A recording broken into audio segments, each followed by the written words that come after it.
और खबरों में बढ़ते आगे बागमारा से बड़ी खबर, जहां पर महागठबंधन मुराइडी आउटसोर्सिंग भूमिगत खदान के गेट पर जैसी पहुंचे प्रशासन के साथ उनकी नोकझोंक होती है।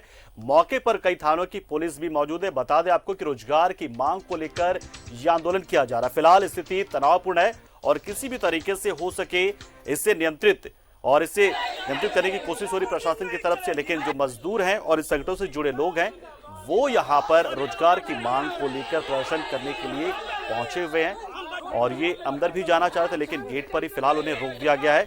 और पूरी जानकारी हम लेंगे अपने सहयोगी अरुण वड़वाल से, जो मौजूद है इस वक्त धनबाद में और मौके पर मौजूद है। उनसे जानेंगे कि पूरा मामला है क्या। अरुण, जिस तरीके से ये जो प्रदर्शन किया जा रहा है, साफ मांग यहाँ पर है कि रोजगार हमें मिले, तो दिक्कतें कहां पर आ रही है? आउटसोर्सिंग कंपनी के जरिए दिक्कत आ रही है या फिर प्रबंधन की तरफ से दिक्कतें आ रही है? क्योंकि इस तरह के दावे और वादे तो किए जाते रहे रोजगार को लेकर हमेशा से ही। पंकज, ये कोलफील्ड है और यहाँ पर कोलियरियों और माइंसों में और साइडिंगों में वर्चस्व को लेकर अमूमन एक दूसरे का टकराव आम बात है। और ये जो बागमारा क्षेत्र का मुराइडी है, जहाँ ये भूमिगत खदान है, अंडरग्राउंड माइनिंग है, जिसे माइन अप कंपनी है उसको आउटसोर्स के लिए दिया गया है। तो चूंकि यहाँ पे जो महागठबंधन में शामिल हैं, वो चाहे कांग्रेस के हों, जेएमएम के हों या फिर माले के, वो सब नियोजन की मांग को लेकर एक तरह से कहें वो उन्होंने पूर्व घोषित कार्यक्रम के तहत आज वहाँ धरने का कार्यक्रम था और धरने देने को पहुंचे भी थे। लेकिन जो पहले से उस माइनिंग में काम कार्यरत हैं और आउटसोर्सिंग कंपनी जो कार्यरत हैं, जो कि स्थानीय ग्रामीण बताए जाते हैं, वो इसके खिलाफ में उठ खड़े हुए और स्थिति तनावपूर्ण हो गई। इसको लेकर पुलिस को जब पहले से इस पुलिस को इस बात का आभास था, तो भारी मात्रा में पुलिस वहाँ बल तैनात थी, जिससे आंदोलनकारी या धरनार्थी थे उनके साथ उनकी नोकझोंक भी हुई।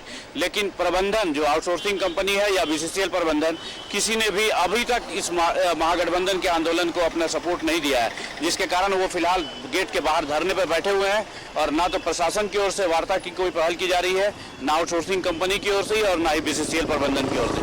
तो फिलहाल वहाँ तनाव है, लेकिन एक साइड पूरा स्थानीय ग्रामीण जो वहाँ पहले से काम का नियोजन पाए हुए हैं वो मोर्चा संभाले हुए हैं, तो दूसरे से महागठबंधन के जो तीन प्रमुख पार्टियां हैं, कांग्रेस, जेएमएम और माले, इसके संगठन के नीचे जो मजदूर हैं वो दूसरी ओर मोर्चा थामे हुए हैं।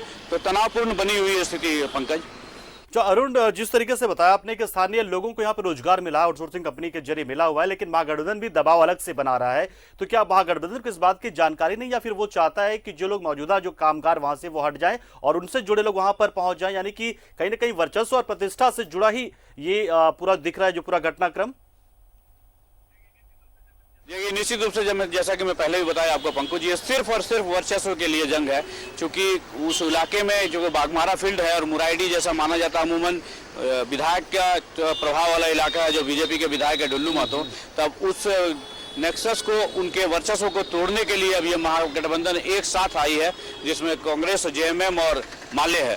तो ये कितना हावी हो पाएगी वहाँ पे, ये देखने वाली बात होगी। हालांकि स्थानीय जो वहाँ पे जो नियोजन पाए हुए जो मजदूर हैं, वो किसी भी सूरत में इनको एंट्री करने देने से साफ नकार रही है। बिल्कुल अरुण, आप नजर बनाए रहे, यानी कि कुल मिलाकर मामला ये कि महागठबंधन को लगता है कि वो दबाव बना आउटसोर्सिंग कंपनी पर और अपने लोगों को वहां पे रोजगार दिलाए, नियोजन करवाए। बहुत बहुत शुक्रिया, हमारे साथ जुड़े आप। और इधर पहले से लोग भी वहां जो काम कर रहे हैं वो विरोध कर रहे हैं महागठबंधन के लोगों का। तो तनावपूर्ण स्थिति, लेकिन फिलहाल नियंत्रण में स्थिति, और ऐसे में कंपनी प्रबंधन को भी सामने आना चाहिए।